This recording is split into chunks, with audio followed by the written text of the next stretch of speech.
आज की हमारी कहानी में एक लड़की जो कि एक फेमस एक्ट्रेस है, उसकी किसी वजह से मौत हो जाती है और मौत के बाद उसे हॉस्पिटल के अंदर एक फ्रीजर रूम में रखा जाता है। लेकिन हॉस्पिटल में काम करने वाला एक वार्ड बॉय और उसके साथ के कुछ दोस्त उसके साथ फिजिकल रिलेशन बनाने की सोचते हैं। अब ये लोग उसकी बॉडी के साथ फिजिकल रिलेशन बनाने लग जाते हैं, लेकिन वो लड़की अचानक में जिंदा हो जाती है। अब वो लड़की इनके साथ क्या करने वाली है, ये जानने के लिए वीडियो के एंड तक बने रहना। तो दोस्तों चलिए स्टार्ट करते हैं मूवी का एक्सप्लेनेशन। मूवी जब स्टार्ट होती है तो मूवी की स्टार्टिंग में हमें एक लड़की की बॉडी को दिखाया जाता है। इस लड़की का नाम एना फ्लिट्स होता है, जो कि एक फेमस एक्ट्रेस है।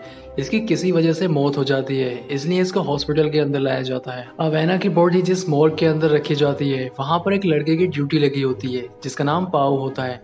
पाओ से उसके दो दोस्त मिलने के लिए आते हैं, जिसमें एक का नाम इवान और दूसरे का जावी होता है। ये दोनों ही उसको पार्टी में ले जाने के लिए आते हैं, लेकिन पाओ उनको बताता है कि मेरी ड्यूटी अभी 1 घंटे के बाद खत्म होगी, इसलिए तुम्हें थोड़ा वेट करना होगा। इसके बाद ये तीनों ही दोस्त बाहर चले जाते हैं। बाहर जाने के बाद ये तीनों ही ड्रिंक करने लग जाते हैं। ड्रिंक करते हुए पाओ उनको बताता है कि आज हमारे हॉस्पिटल में काफी फेमस एक्ट्रेस एना फ्रिट्स की बॉडी आई है। तो पाओ का दोस्त इवान उससे कहता है कि क्या हम एना की बॉडी को देख सकते हैं। यहाँ पर पाओ उससे कहता है कि वहाँ पर किसी का भी जाना मना है, वहाँ मेरे सिवा कोई नहीं जा सकता। अगर कोई जाता है तो इससे मेरी जॉब जा सकती है, इसलिए मैं तुम्हें वहाँ नहीं लेकर जा सकता। लेकिन पाओ का दोस्त इवान उससे कहता है कि जब वो जिंदा थी तो मैं उससे मिलने की बहुत कोशिश करता था, लेकिन कभी नहीं मिल पाया। अब इवान एना की डेड बॉडी देखने के लिए पाओ से काफी जिद करने लग जाता है। उसके जिद करने के बाद पाओ भी मान जाता है। अब पाओ उन दोनों को ही उस जगह पर लेके जाता है जहाँ पर एना की डेड बॉडी को रखा गया था। वो अपनी जॉब की परवाह ना करते हुए इन दोनों को उस जगह पर लेकर पहुंच जाता है। इसके बाद पाओ एक डेड बॉडी के पास खड़ा हो जाता है और उनसे कहता है कि ये रही एना फ्रिट्स की बॉडी। जैसे ही वो उसके ऊपर से कपड़ा हटाता है, वहां पर एक बूढ़ी औरत की डेड बॉडी होती है। ये देखकर वो दोनों ही दोस्त डर जाते हैं। दरअसल पाओ उन दोनों से ही मजाक कर रहा था। इसके बाद वो एना की बॉडी के पास जाता है और उसके फेस से धीरे से कपड़ा हटाता है। जब वो दोनों देखते हैं तो वो देखकर हैरान हो जाते हैं, क्योंकि एना वाकई में काफी खूबसूरत थी। एना की खूबसूरती देखकर इवान की नीयत खराब हो जाती है। वो उसकी बॉडी से कपड़ा और नीचे खिसका देता है। इसके बाद वो एना की बॉडी को टच करने लग जाता है। इवान का एना की बॉडी को टच करते हुए देख उसके दोनों ही दोस्तों को थोड़ा अजीब लगता है। इसके बाद इवान जावी से कहता है कि तुम्हें भी एना का शरीर टच करके देखना चाहिए। तब जावी भी एना के शरीर को टच करने लग जाता है, लेकिन उसको ये सब अच्छा नहीं लग रहा था और वो अपना हाथ हटा लेता है। लेकिन इवान की एना के शरीर को देखकर नीयत खराब हो चुकी थी और वो उसके साथ अब फिजिकल होना चाहता था, और वो ये सब बात अपने दोनों दोस्तों को बताता है। तब जावी को ये सुनकर थोड़ा अजीब लगता है। वो उससे कहता है कि किसी की डेड बॉडी के साथ ये सब करना ठीक नहीं है। तब पाओ उससे कहता है कि मैंने भी एक डेड बॉडी के साथ ऐसा ही किया था, इसमें कुछ गलत नहीं है, किसी को कुछ पता नहीं चलेगा। अब क्योंकि जावी उनका दोस्त था और उनकी बात मानना उसकी एक मजबूरी थी, जबकि जावी का ये सब करने के लिए दिल नहीं मान रहा था। अब ये तीनों ही दोस्त मिलकर साथ में ड्रग्स लेते हैं, जिससे अपने काम को आसानी से अंजाम दे सके। इसके बाद पाओ और जावी रूम के बाहर चले जाते हैं। इवान एना के साथ रूम में ही रह जाता है। थोड़ी देर के बाद इवान अपना काम खत्म करके बाहर आ जाता है। इसके बाद पाओ रूम के अंदर जाता है। अब पाओ भी एना के साथ वो सब कर रहा था जो इवान ने उसके साथ किया था, और तभी एना जिंदा हो जाती है। वो अपने पूरे होश में आ जाती है। पाओ जो उसके साथ कर रहा था उसे सब महसूस हो रहा था, लेकिन वो अपने काम में इतना खो जाता है कि उसे पता ही नहीं चलता है कि एना जिंदा हो चुकी है। लेकिन जब वो देखता है कि एना जिंदा हो चुकी है तो वो देखकर डर जाता है।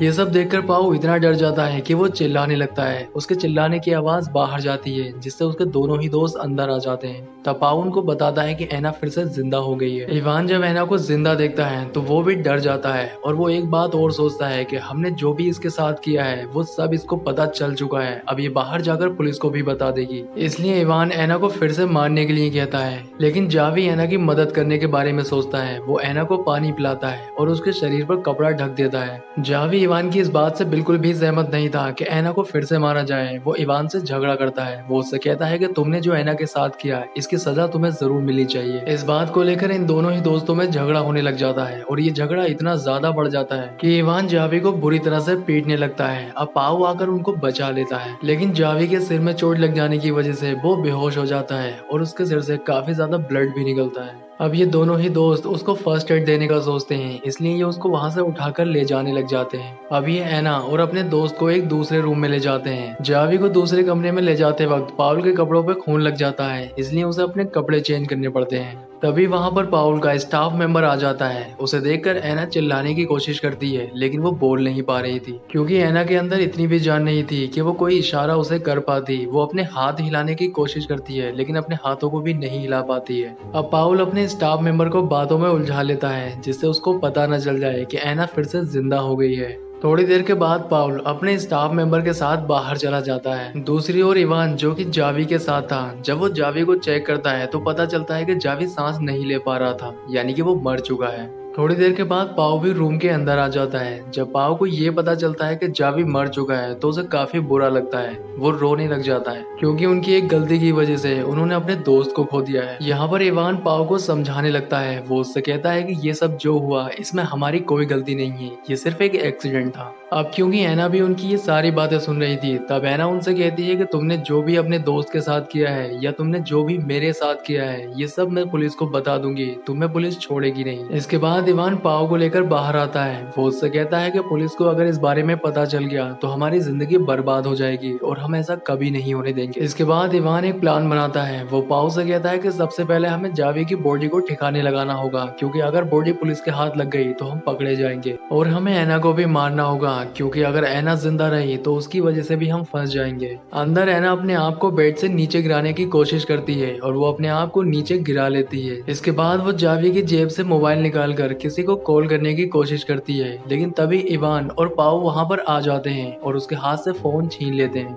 इसके बाद इवान मोबाइल की कॉल हिस्ट्री चेक करता है। तब उसे पता चलता है कि एना ने किसी को कॉल तो लगाई है, लेकिन उसकी बात नहीं हो पाई है। इसके बाद इवान और पाव एना को किसी दूसरे रूम में ले जाने लगते हैं। तब उस मोबाइल पर किसी की कॉल आती है और ये कॉल उसी नंबर से होती है जो नंबर एना ने डायल किया था, और ये नंबर एना के फादर का होता है। अब इवान कॉल उठा लेता है और बात करने लग जाता है। तभी एना जोर से हेल्प के लिए चिल्लाने लगती है, लेकिन तभी पाव उसका मुंह बंद कर लेता है। अब इवान एना के फादर से कहता है कि गलती से कॉल लग गई थी, और वो ये बात कहकर फोन काट देता है। अब क्योंकि इवान को काफी गुस्सा आ रहा था और वो गुस्से में एना को जोर से थप्पड़ मार देता है। तब एना उससे कहती है कि तुम जो भी मेरे साथ कर रहे हो इसकी सजा तुम्हें जरूर मिलेगी। तब इवान एना से कहता है कि तुम कुछ देर पहले डेड बॉडी थी और मैं तुम्हें फिर से डेड बॉडी बनाने जा रहा हूँ। इसके बाद इवान कंटेनर लेने के लिए बाहर जाता है, जिससे वो अपने फ्रेंड की बॉडी को ठिकाने लगा सके। यहाँ पर पाव एना के पैर बांधने लग जाता है, जिससे वो एना को मार सके। तब एना पाव से कहती है कि मैं जानती हूँ कि तुम एक अच्छे इंसान हो, लेकिन तुम्हारा दोस्त बिल्कुल अच्छा इंसान नहीं है। तुमने मेरे साथ कुछ नहीं किया है। तुम्हारा दोस्त एक झूठा इंसान है और उसने ही तुम्हारे दूसरे दोस्त को भी मारा है। तब पाउ एना से कहता है कि मैं जानता हूँ कि जावी को उसी ने मारा है, लेकिन ये सिर्फ एक एक्सीडेंट था। उससे जो भी हुआ ये सब अनजाने में हुआ था।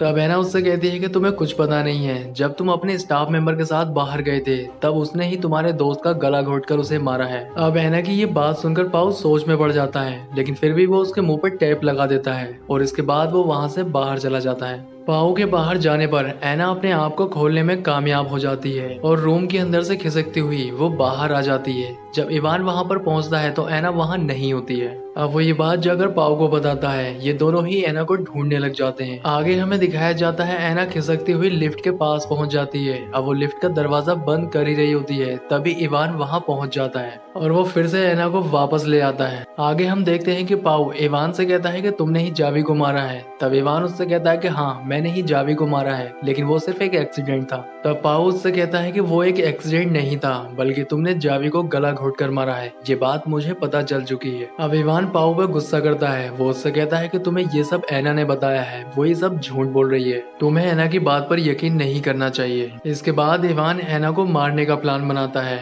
वो एक कपड़ा लाता है और उसको पाओ के हाथ में दे देता है। वो उससे कहता है कि तुम ये कपड़ा लगाकर एना की सांसें रोक दो, लेकिन पाओ वो कपड़ा वापस इवान को दे देता है। वो उससे कहता है कि तुमने ही जावी को मारा है, इसलिए तुम ही अब एना को मारोगे। लेकिन इवान गुस्से में पाओ के हाथ में कपड़ा देकर एना का दम घोटने लग जाता है, जिससे थोड़ी देर के बाद एना फिर से मर जाती है। आगे सीन में हमें दिखाया जाता है इवान अपने दोस्त की बॉडी कंटेनर में डालकर बाहर ठिकाने लगाने के लिए चला जाता है। दूसरी ओर पाओ एना की बॉडी को साफ करके उसके ऊपर कपड़ा ढक देता है और वहां से जाने लगता है। लेकिन जाने से पहले वो फिर से एक बार एना के चेहरे से कपड़ा हटाता है। तब हम देखते हैं कि एना जिंदा होती है। दरअसल ये एना और पाओ दोनों का ही प्लान होता है, क्योंकि एना पाओ से जब ये कह रही होती है कि तुमने मेरे साथ कुछ नहीं किया है, तब पाओ को ऐसा लगता है कि एना शायद अगर जिंदा भी रही तो वो उसे नहीं फंसा वापस आएगी तब वो उसके साथ मिलकर ये प्लान बनाता है। जिस समय पाओ ऐना के मुंह पर कपड़ा रखकर उसका दम घोटने की कोशिश कर रहा होता है, उस समय ऐना मरने की सिर्फ एक्टिंग करती है। आगे सीन में हमें दिखाया जाता है कि इवान अपने दोस्त की बॉडी को ठिकाने लगाकर वहाँ आ जाता है। अब पाओ और इवान दोनों ही वहां से निकल जाते हैं। बाहर आने के बाद इवान को याद आता है कि वो अपना आईडी कार्ड अंदर ही भूल गया है, इसलिए वो आईडी कार्ड लेने के लिए अंदर जाने लगता है। लेकिन पाओ इवान से बहाने करता है जिससे वो अंदर ना जाए, क्योंकि वो जानता है कि अगर वो अंदर गया तो वो ऐना को जिंदा देख लेगा। लेकिन वो उसकी बात नहीं सुनता है और अंदर चला जाता है। अंदर जाने के बाद उसे पता चल जाता है कि ऐना जिंदा है। ऐना को जिंदा देखकर वो पाओ पर गुस्सा करने लग जाता है, लेकिन वो पाओ को मारना नहीं चाहता था, इसलिए वो उसको छोड़ देता है। तभी पीछे से आकर ऐना इवान पर हमला कर देती है। वो कैंची से उसके गले पर हमला करती है, जिसकी वजह से वो नीचे गिर जाता है और उसकी मौत हो जाती है। तब पाओ ऐना से कहता है कि ये तो हमारे प्लान में था ही नहीं, तुमने इसको क्यों मारा। लेकिन तभी ऐना पाओ पर भी हमला कर देती है, जिसकी वजह से उसकी भी मौत हो जाती है, क्योंकि ऐना अपने आप को जिंदा बचाने के लिए सिर्फ पाओ का इस्तेमाल कर रही थी, क्योंकि पाओ भी उतना ही गुनहगार था जितना कि इवान, इसीलिए वो पाओ को भी मार देती है। इसके साथ ही मूवी का एंड हो जाता है। दोस्तों आपको वीडियो कैसा लगा कमेंट करके बताएं। वीडियो अच्छा लगा है तो वीडियो को लाइक करें और इसी तरह की वीडियो देखने के लिए हमारे चैनल को सब्सक्राइब जरूर करें। तो मैं आपसे मिलता हूँ इसी तरह की किसी नेक्स्ट वीडियो में।